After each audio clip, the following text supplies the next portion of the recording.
मैंने सस्ता होने के चक्कर में एक हॉन्टेड हाउस किराए पर ले लिया। शिफ्ट होने की पहली रात ही शॉवर अपने आप चालू हो गया। मैं हवा की तरफ देखकर गुस्से में चिल्लाया, पानी बर्बाद कर रही हो, तुम्हें शर्म नहीं आती? पानी का फ्लो तुरंत बंद हो गया। मुझे लगा बस यहीं से शुरुआत हुई है, लेकिन अगले दिन जो हुआ उसकी मैंने कल्पना भी नहीं की थी। अगले दिन डाइनिंग टेबल पर मैंने 3 डिशेस और एक सूप देखा। पास में एक नोट भी रखा था, खाने का खर्च 25। मेरे दिमाग ने तुरंत कैलकुलेशन शुरू कर दी। 3 डिशेस और एक सूप, जिसमें नॉन वेज और वेज दोनों थे। प्रेजेंटेशन भी कमाल की थी। बाहर किसी रेस्टोरेंट में ऐसा खाना कम से कम 50 का पड़ता, ए करके सिर्फ 25। ये तो बहुत सस्ता है। मैंने तुरंत चॉपस्टिक्स उठाई और चमचमाते ब्रेज पोर्क का एक टुकड़ा मुंह में डाल लिया। स्वाद इतना शानदार था कि मेरी जीभ लगभग अंदर ही चली जाती। मैं तेजी से खाना साफ करता जा रहा था और हवा से बड़बड़ाते हुए बोला, गोस्ट मैडम, तुम भी कमाल हो, मरने के बाद भी इतना हिसाब किताब रखती हो, थोड़ा ब्रॉड माइंडेड बनो ना। हवा में सन्नाटा था, सिर्फ मेरे चबाने की आवाज सुनाई दे रही थी। खाना खत्म करके मैंने संतुष्टि भरी डकार ली। फिर चिकने बर्तनों को देकर मेरी आलस वाली बीमारी जाग गई। मैंने जानबूझकर बर्तन सिंक में रख दिए और नहीं धोए। मैं अपनी इस गोस्ट रूममेट की लिमिट टेस्ट करना चाहता था। अगली सुबह हल्की हल्की बर्तनों की टकराने की आवाज से मेरी नींद खुली। मैं धीरे धीरे किचन के दरवाजे तक गया। देखा कि सिंक में रखे सारे बर्तन चमक रहे थे और एकदम व्यवस्थित रखे हुए थे। साथ में एक और नोट था। इस बार लाल खून जैसे अक्षर नहीं, बल्कि साधारण काली पेन से लिखा था, एक बार बर्तन धोने का 5 युएन, महीने के अंत में हिसाब होगा। मैं हंस पड़ा। सच में मैं लीन फेंक, जो 20 साल से ज्यादा जी चुका हूँ, पहली बार किसी ऐसे ओपोनेंट से मिला था। मेरी कम्पेटिटिव स्पिरिट पूरी तरह जाग गई। ठीक है, आ जाओ। मैंने जानबूझकर कचरे से भरा बैग दरवाजे पर रख दिया ताकि आधा रास्ता ब्लॉक हो जाए। हिम्मत है तो इसे भी फेंक कर दिखाओ। लेकिन अगले दिन कचरे का बैग गायब था। दरवाजे पर एक स्टिकी नोट लगा था, कचरा फेंकने की फीस 10 युएन। एक रात मैं ओवरटाइम करके आधी जान लेकर घर लौटा। अंधेरे में लाइट जलाने ही वाला था कि लिविंग रूम की लाइट अपने आप जल उठी। रोशनी नरम थी, आंखों को चुभ नहीं रही थी। मेरे दिल का कोई कोना अचानक नरम पड़ गया। तभी लैंप शेड से एक नोट धीरे धीरे नीचे तैरता हुआ गिरा। तुम्हारे लिए लाइट छोड़ी, बिजली का खर्च अलग से। बस जो गर्माहट अभी अभी पैदा हुई थी, वह बिजली का खर्च अलग से। इन 4 शब्दों ने चकनाचूर कर दी। मैंने छत की तरफ देखकर आंखें घुमाई। दिन इसी तरह की मजेदार लड़ाइयों में गुजरने लगे। धीरे धीरे मुझे अपनी गोस्ट रूममेट का स्वभाव समझ आने लगा। उसका नाम सुवानशिंग था। उसे क्लीनलीनेस ऑब्सेशन था। अगर मैं अपना अंडरवेयर फर्श पर फेंक देता तो वह अपने आप उछलकर वॉश बेसिन में पहुंच जाता। उसे ओसीडी भी था। मेरी बुक शेल्फ पर अगर एक भी किताब हाइट के हिसाब से न रखी हो तो अगले दिन सब परफेक्टली अरेंज्ड मिलती। उसकी कुकिंग स्किल कमाल की थी, लेकिन वह बहुत ग्रजेस रखती थी। अगर मैं एक बार कह दूं कि खाना ज्यादा नमकीन है तो वह लगातार 3 दिन तक सिर्फ उबला हुआ टोफू खिलाती। वह बहुत शार्प टंग्ड भी थी। मैंने एक बार डिस्काउंट वाली शर्ट खरीदी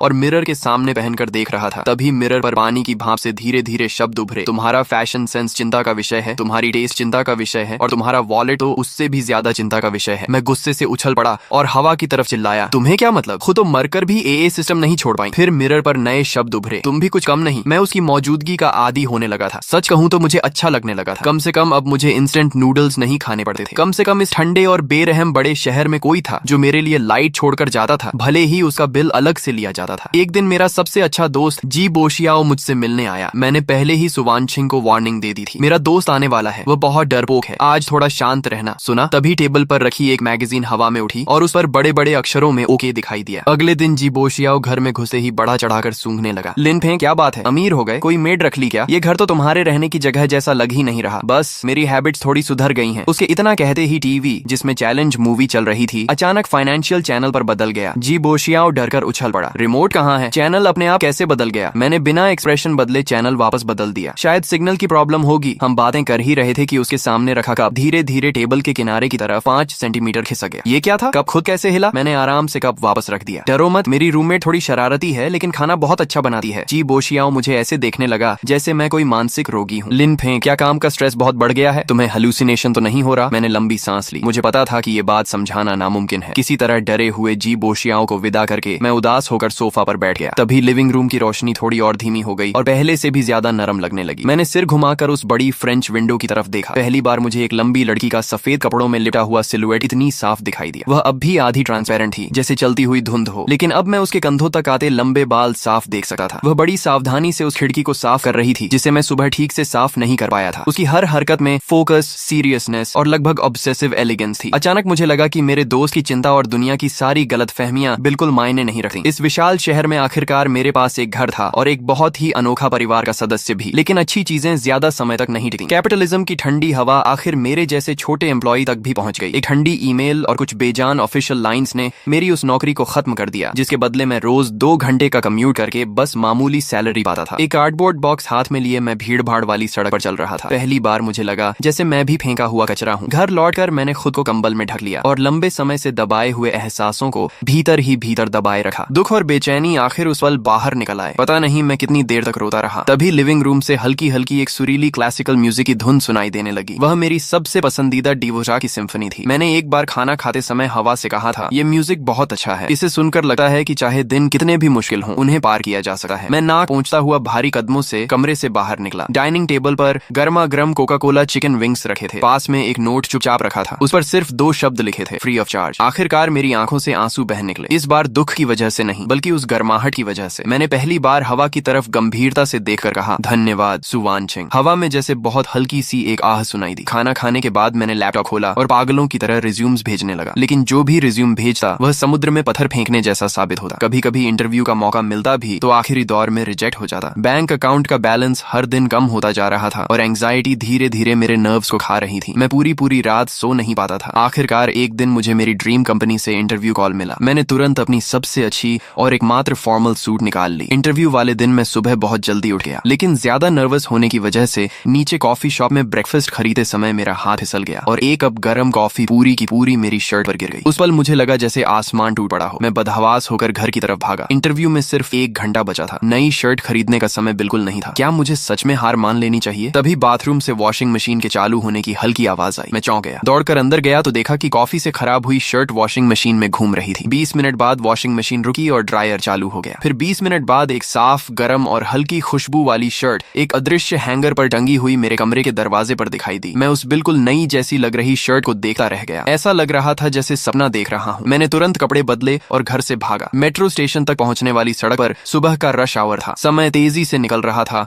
और मैं पसीने से तर था। जब मैं बस पकड़ने के लिए मुड़ने ही वाला था, तभी मेरे सामने की मेट्रो गेट मशीन ने अचानक बीप की आवाज की। ग्रीन लाइट जल उठी और गेट अपने आप खुल गया। मैंने ज्यादा नहीं सोचा और तुरंत अंदर घुस गया। प्लेटफॉर्म पर पहुंचते ही देखा कि मेरी मेट्रो के दरवाजे बंद होने वाले थे। मेरा दिल बैठ गया, लेकिन जैसे ही दरवाजे पूरी तरह बंद होने वाले थे, ऐसा लगा जैसे बीच में कुछ फंस गया हो। अलार्म बजा और दरवाजे फिर से खुल गए। मैं किसी तरह दौड़कर अंदर घुस गया। मेट्रो में मैं जोर जोर से सांस ले रहा था। आखिरकार इंटरव्यू शुरू होने से सिर्फ 5 मिनट पहले कंपनी पहुंच गया। मीटिंग रूम में बैठकर इंटरव्यूअर्स का इंतजार करना हर सेकंड किसी टॉर्चर जैसा लग रहा था। काफी देर बाद मेरा नंबर आया। मैंने गहरी सांस ली और कमरे में प्रवेश किया। 4 इंटरव्यूअर्स एक लाइन में बैठे थे और उनके चेहरे बेहद गंभीर थे। मैं इतना नर्वस था कि हथेलियों में पसीना आ गया। जो सेल्फ इंट्रोडक्शन मैंने तैयार किया था वह मेरे दिमाग से पूरी तरह गायब हो चुका था। मेरा ब्रेन जैसे क्रैश हो गया था। मैं शर्मिंदगी से जमीन में गड़ने ही वाला था कि तभी टेबल पर रखी एक काली पेंसिल अचानक लुढ़ककर मेरे हाथ के पास आ गई। मैंने अनजाने में उसे पकड़ लिया। उसकी ठंडी सतह को महसूस करते ही मेरा दिमाग शांत हो गया। मैंने नीचे देखा तो पेंसिल पर किसी नुकीली चीज से 2 छोटे लेकिन साफ शब्द उकेरे हुए थे, स्टेडी रहो। मेरा दिल तुरंत स्थिर हो गया। वे 2 शब्द किसी एनर्जी इंजेक्शन की तरह मेरे अंदर उतर गए। सभी इंटरव्यूअर्स को नमस्कार, मेरा नाम लिन फेंक है। उस इंटरव्यू में मैंने अपने जीवन का सबसे अच्छा परफॉर्मेंस दिया। 1 हफ्ते बाद मुझे उसी कंपनी से ज्वाइनिंग लेटर मिल गया। ज्वाइनिंग वाले दिन मैं सबसे पहले सुपरमार्केट गया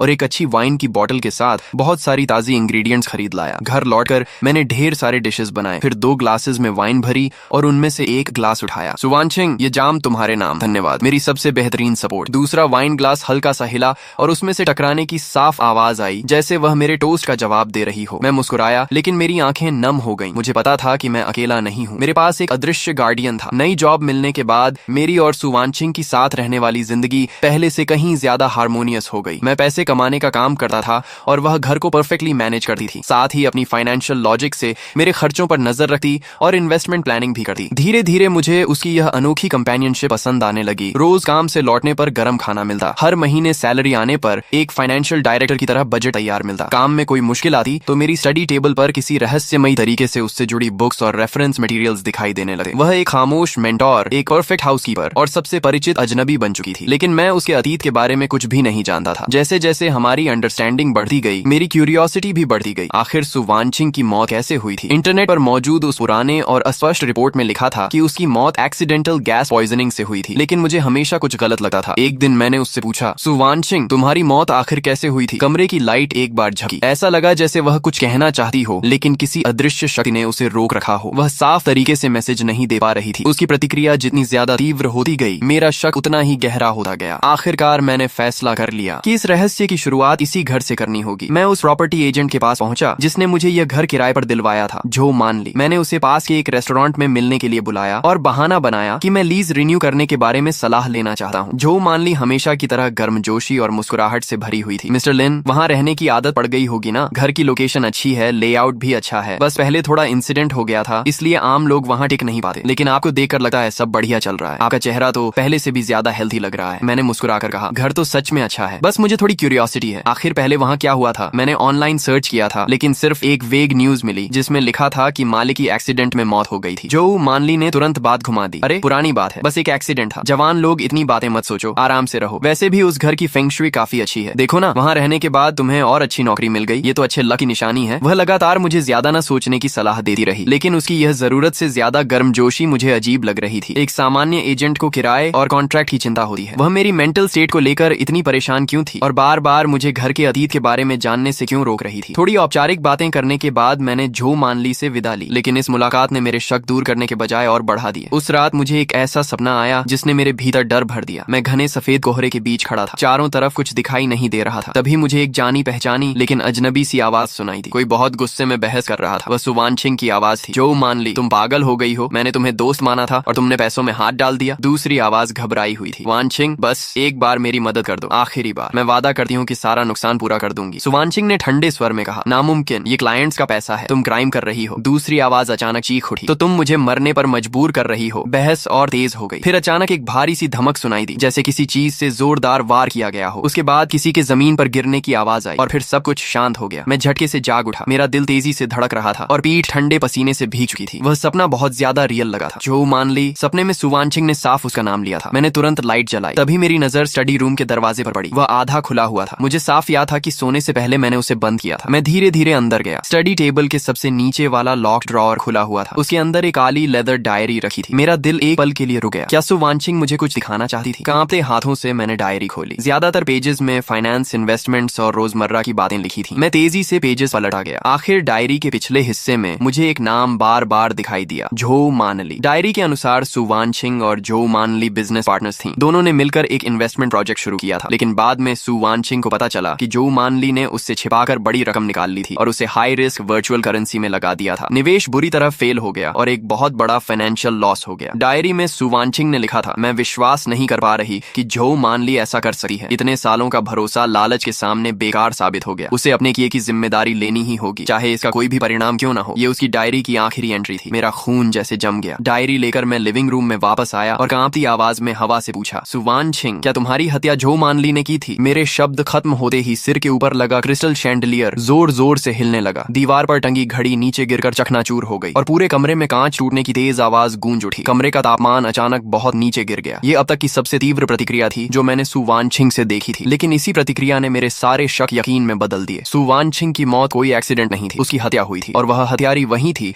जो हर बार मेरे सामने मीठी मुस्कान लेकर खड़ी होती थी, प्रॉपर्टी एजेंट जो मानली। सच एक बर्फीले चाकू की तरह मेरी शांत जिंदगी के पर्दे को चीर कर बाहर आ गया। मैंने उस घर की तरफ देखा जिसे सुवानछिंग हमेशा चमकता हुआ और साफ सुथरा रखती थी। पहली बार मुझे वहाँ हड्डियां जमा देने वाली ठंड महसूस हुई। मैं ये सब देखकर चुप नहीं बैठ सकता था। सुवानछिंग, चिंता मत करो, मैं उसे उसके सही अंजाम तक पहुंचाऊंगा। मैंने गहरी सांस ली और योजना बनानी शुरू कर दी। मुझे सबूत चाहिए थे। डायरी एक महत्वपूर्ण क्लू थी, लेकिन किसी को सजा दिलाने के लिए पर्याप्त नहीं थी। मुझे जो मानली से खुद उसकी गलती कबूल करवानी थी। कुछ दिन बाद मैंने उसे फिर कांटेक्ट किया। इस बार बहाना था कि मुझे इन्वेस्टमेंट और फाइनेंस में इंटरेस्ट हो गया है और मैं उसकी सलाह चाहता हूँ। हमने एक शोरगुल वाले खुले कॉफी कैफे में मिलने का फैसला किया। मिलने से पहले ही मैंने अपने फोन का रिकॉर्डिंग फंक्शन चालू कर दिया। जो मानली मुस्कुराई, लिन भाई, नई नौकरी मिलते ही फाइनेंस प्लानिंग शुरू कर दी, काफी एम्बिशियस हो। मैंने हंसते हुए कहा, क्या करूं, गरीबी से डर लगता है। वैसे असली क्रेडिट तो आपको जाता है, आपने मुझे इतना अच्छा घर दिलाया, वहाँ रहने के बाद तो मेरी किस्मत ही बदल गई। फिर मैंने कैजुअली कहा, वैसे उस घर की असली मालिक सुवानछिंग के बारे में सोचकर मुझे बड़ी क्यूरियोसिटी होती है। सुना है वह फाइनेंस इंडस्ट्री की एक्सपर्ट थी, क्या वह भी इन्वेस्टमेंट्स करती थी? मैं उसकी आंखों पर नजर टिकाए हुए था। जैसे ही मैंने सुवानछिंग का नाम लिया, उसकी आंखों की पुतलियां हल्की सी सिकुड़ गईं। उसने तुरंत खुद को संभाल लिया। हाँ, मिस सू बहुत टैलेंटेड थी, अफसोस इतनी कम उम्र में चली गई। मैंने अगला दांव चला। हाल ही में मुझे घर में उनकी कुछ डायरीज और नोट्स मिले। उनमें बहुत सारे प्रोफेशनल टर्म्स लिखे हैं